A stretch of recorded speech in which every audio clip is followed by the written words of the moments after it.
Hello everyone, and welcome back to my channel. Today, I'm going to be starting a series where I try out different trouser patterns and then rate them. So today, I'm going to be trying out a free pattern from Mood. It is the Clarkson pattern, and it is for cargo pants. These cargo pants look to be straight-legged or kind of a little bit wide-legged, which is what I'm kind of looking for in a pant because I don't really like a fitted trouser leg. So I'm going to try these out and see how it goes. I'm going to be making these in a size 10-12 because that is what the instructions are telling me based on my measurements that I should be making. And I'm hoping that they will fit well and that I won't have to make any adjustments. Though I'm not confident that that's going to be the case because I almost always have to make some sort of an adjustment. Stuff always ends up too big on me for some reason. So with that, let's go get started. So here you can see that I'm speed pinning and speed cutting. I wish that in real life that I actually cut and pinned this fast. That would be amazing. I would get projects done so quickly.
So this is my pocket facing, which I folded over and pressed this down. This is the outside, this is the inside, and then this is the pocket piece. And these are going to line up here, and then I'm going to sew them in place on both these pieces and the other pocket pieces, which I have already done the same thing.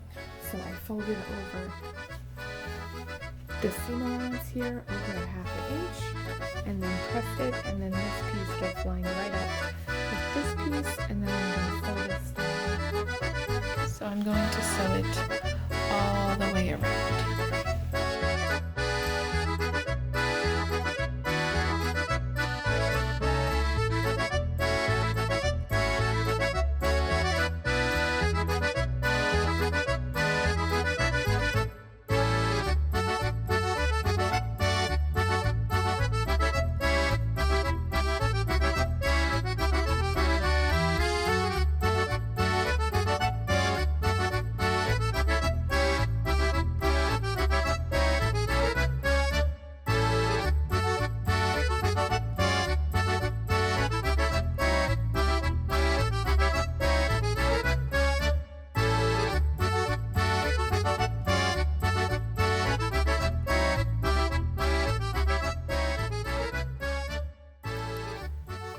So here are my back pants leg pieces and my back yokes. And what I'm going to do is put right sides together here with the back yoke, and sew across the top.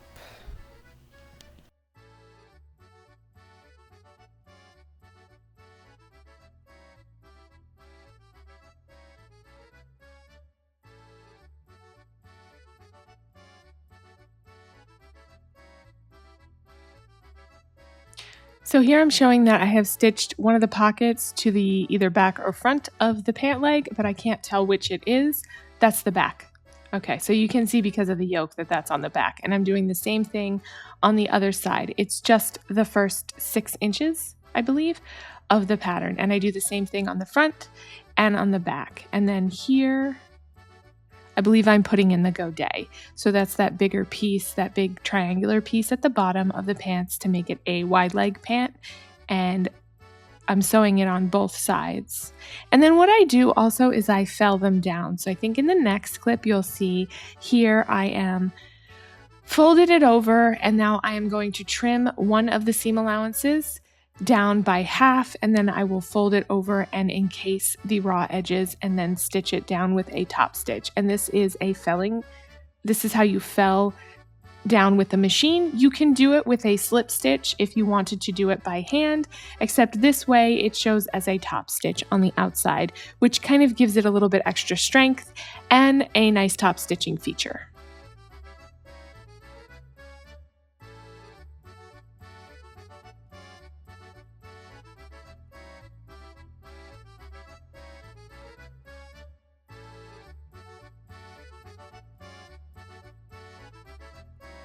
So here I'm creating that top stitch on that fell down seam, and this is the seam finishing that I'm using on the majority of this project.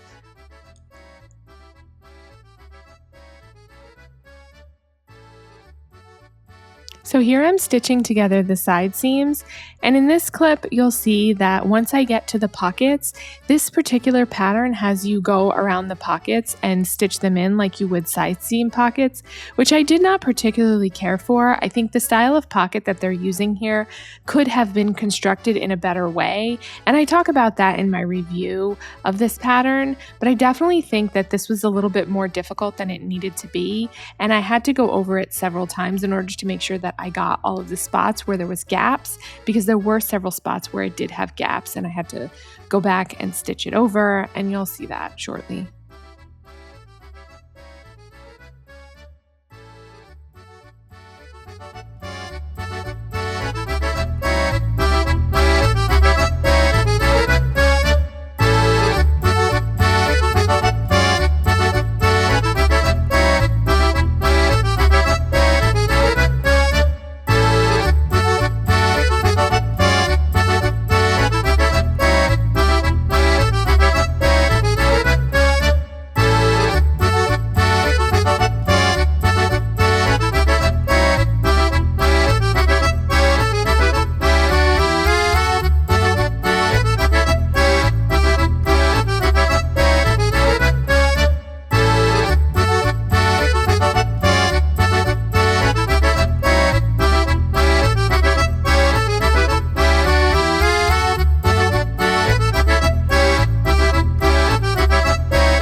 see that I'm fiddling with that pocket and making sure that I got all the gaps.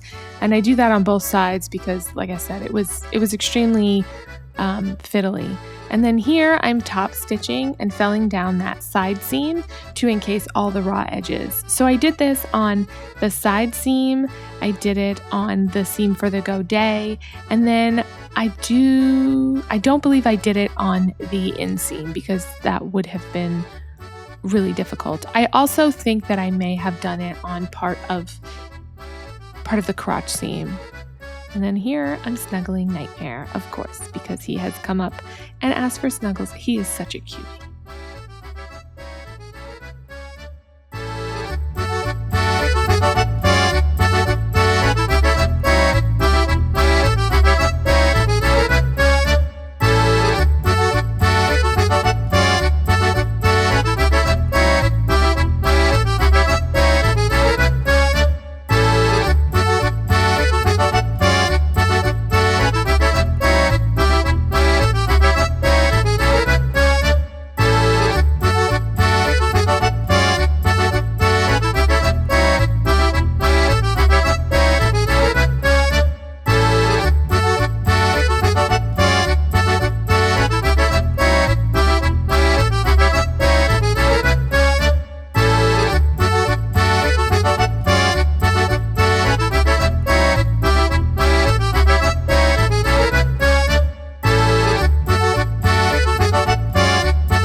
So here I am prepping one of the back pockets or the side pocket. I'm not really sure which, but this here is me top stitching in the side pocket on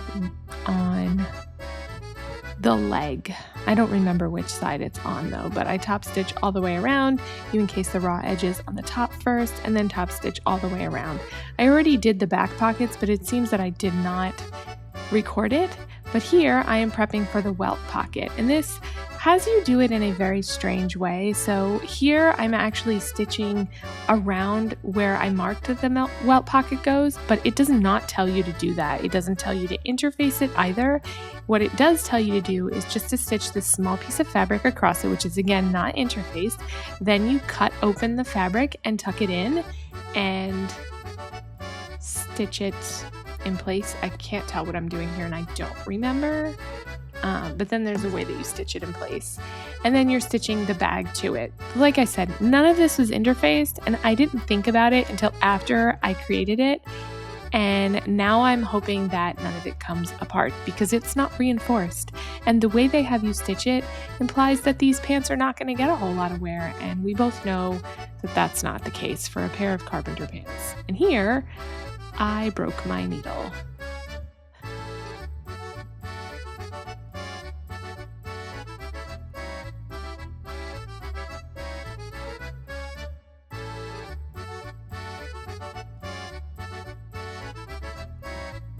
The funny thing about how I broke my needle here was that I wasn't even stitching through that many layers of fabric.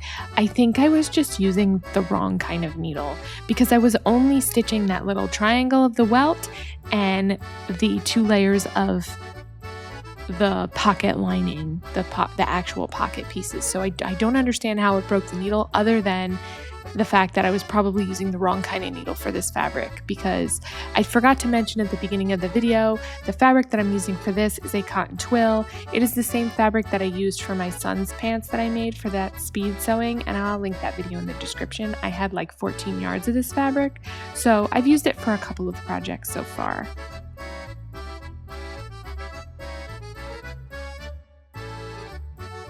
So here I am top stitching the loop in place. This pattern actually tells you to seam rip open the side seam, which I was unable to do because I had already felled it down. And so what I did was I just top stitched it in place, and then it also tells you to seam rip the pocket in the back open, which I did do. However, the pattern instructions should have told you when you should have put it in, instead of telling you after the fact to put it in and seam rip stuff. That was kind of silly, and I didn't really understand why it did that.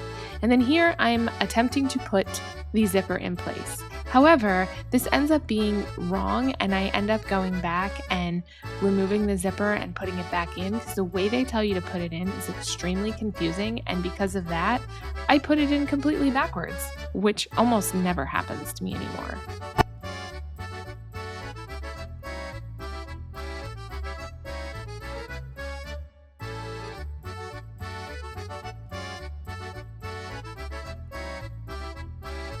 So once you sew together the zipper, it wants you to sew together the two inseams. So you sew the left inseam and then the right inseam, and then after you do that, you're going to sew together the crotch seam to join the pants. And then at that point, you can try it on.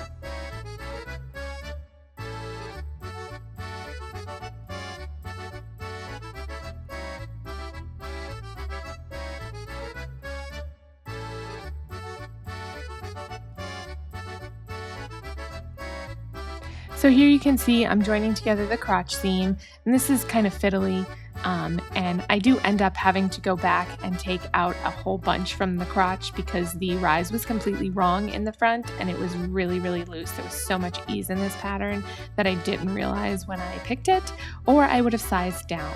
So yeah, there was lots and lots of room in the crotch and in the back. And in this clip, you can see that I have a little kitty that is being curious and checking out my sewing table. Apparently, I was sewing and we went and I turned everything off and we went to go somewhere, but apparently I did not turn off the camera, and he was very curious about the camera and he was like pawing at it. So I guess that I left the camera on until it either filled up or completely died, which more than likely the battery died before anything else. But here is our little Wolverine being an extra curious little boy. He is the one that stole my thimble in a previous video, and I didn't realize until later on when I went to go use it. And then here in this clip, I am making the belt loops. So it has you do the belt loops in a very strange way, and then you're supposed to make them a loop and then turn them, but that was impossible with this fabric, so I ended up just doing it like bias tape. And then this is the waistband that I am understitching and then attaching to the pants with the belt loops also included in there. And this again is not interfaced or anything, neither are the belt loops, which I find to be really weird. So once I attached the waistband, it's just like sandwiched together with the belt loops in there. Then you go back and top stitch the belt loops down into place. And I honestly don't know if these belt loops will actually be functional for a belt that I can actually use, because I think they're a little small.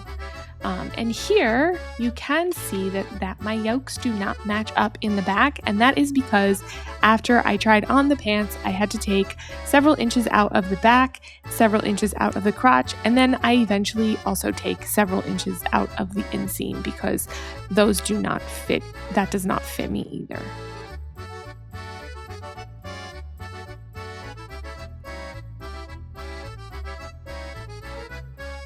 So here I'm just top stitching down those belt loops and just doing a top stitch all the way along this top of the waistband.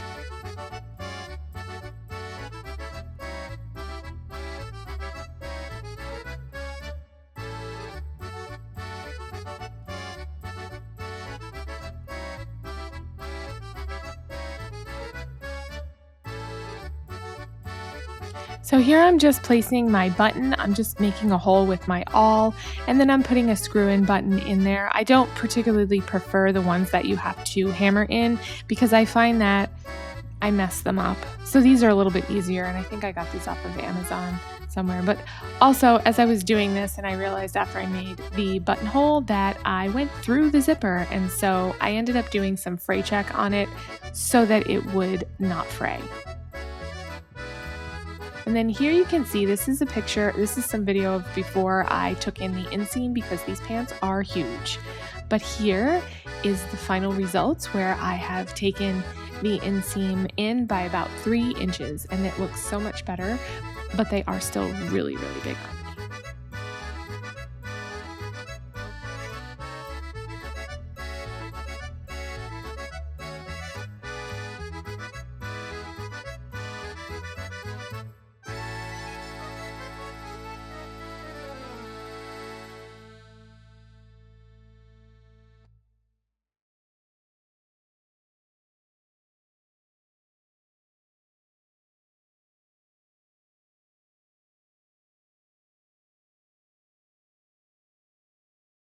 All right, guys, so we're going to talk about these pants.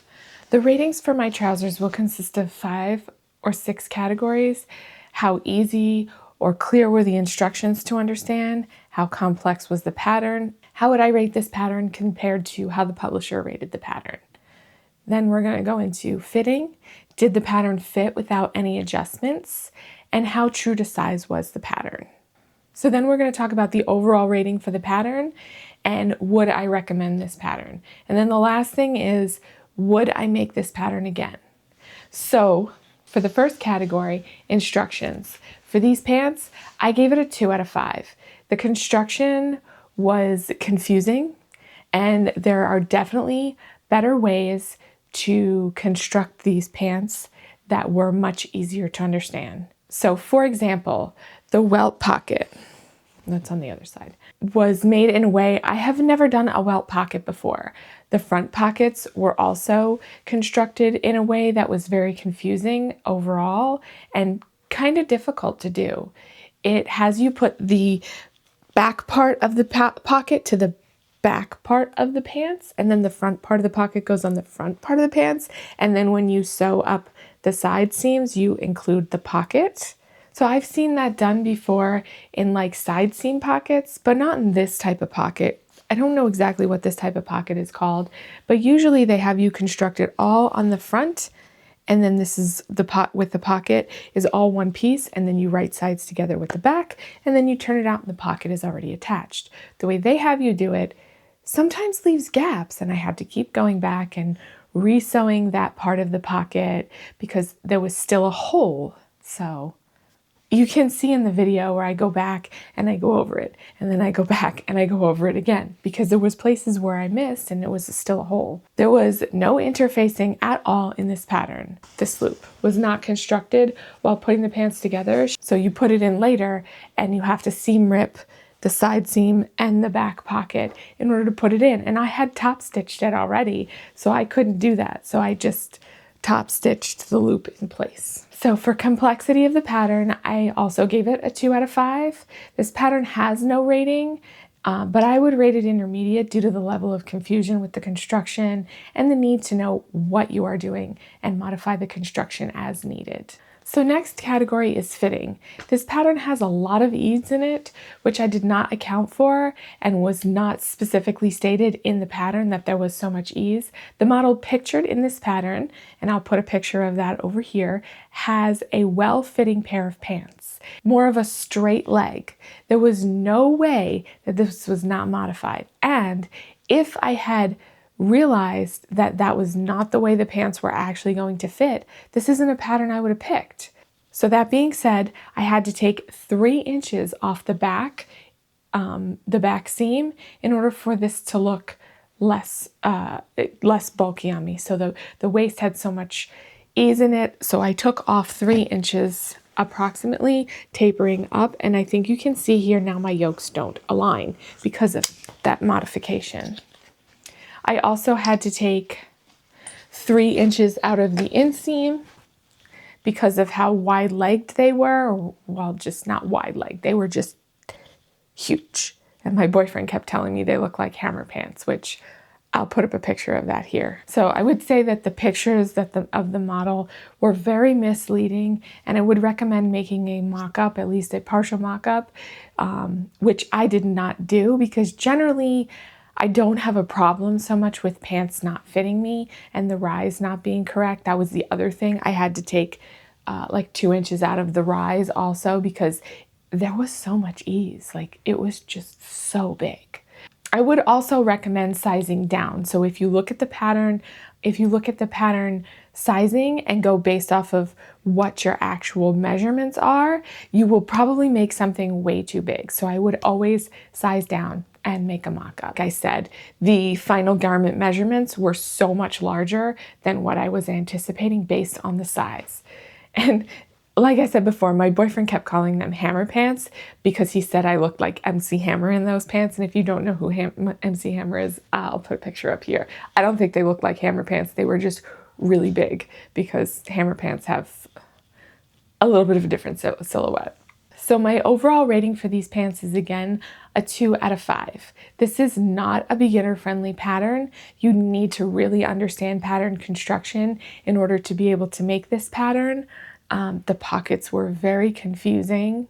Instructions were confusing. The zipper construction was also confusing. And as somebody that's put in many, many zippers in my life, the way they have you construct the zipper, I actually put the zipper in facing the wrong direction. So when I put the zipper in, it was facing me. So I had to just to try the pants on, I had to reach in and zip it up. And it was very awkward. And I know that's not the way I was supposed to put it in because why would you put in a zipper like that? But the way that the instructions tell you to do it makes it so easy for you to mess it up. Would I recommend this pattern? No. I would say that I would not recommend this pattern for all the reasons I have stated. I do not feel like this is a good pattern, so buyer beware. If you do want to make this pattern because you think it will look good and you like it, I mean, you just need to understand that there are a lot of modifications that you're gonna probably have to make. I really don't like the fact that Mood has a picture of somebody wearing more of a straight leg than the wide leg that you end up with on these pants. I think it is extremely misleading, and I wish that they would change what the model is wearing because I feel like a lot of people might make this pattern thinking that that's what they're gonna get, and that's not at all what they're gonna get. So yeah, if you want to make this pattern, I would say that just beware that the instructions on the website are not super great, and I would not follow those instructions because the construction method that they use is not the best. Would I make this pattern again? No. I do not like this pattern that much, and there are way better patterns out there that I would rather make that will look more flattering. I know this review was really harsh, but I definitely think that this pattern could have been better. The overall silhouette is not flattering on me specifically, and if the model's pants had reflected how the pants would actually have come out, I probably wouldn't have chosen to make it. Even though I don't like the end result, I will likely wear these pants because they are very comfortable. But I don't think that they are flattering to my hips. They make me look a lot larger than I am and a lot wider than I am. I am not as heavy as these pants make me look. And I think a lot of that is because of this curve here on the hip, where it goes in to the waist, which you want, but for whatever reason, this curve just seems to exaggerate my hips even more and makes them look even bigger than they are. So like these pants here hug my figure, but they absolutely do not make me look as big as these pants do. I don't know exactly what it is about them, but they just are not flattering to somebody who has larger hips. Maybe if you don't have a large waist to hip ratio, you might be okay. If you're a little bit more boxy or a little bit more hourglass, then maybe it would be okay for you to make these pants. But for me personally, or for anybody that has my kind of shape where it's more of a triangle shape or a pear shape, that's the word. So for anybody that has more of a pear shape like myself, I don't think these are going to be very flattering for you. I think if they were more of a straight leg like the model was wearing, I think they probably would look better. But again, this curve here it's not doing anything for me. So like I said, if you're shaped like me, I don't suggest you make these because they're just not going to be what you want. There are better patterns out there that will definitely flatter your shape, which I'm going to be making in the next video, is a much more flattering style of pants. Well, thank you guys so much for watching. If you made it this far in the video, consider liking and subscribing. I am planning on reviewing other patterns in this series that are hopefully going to fit me better and look better on me. Again, thanks for watching, and I will see you guys in the next video. Just seems to exaggerate my hips a lot more than other patterns. Someone's car alarm is going off.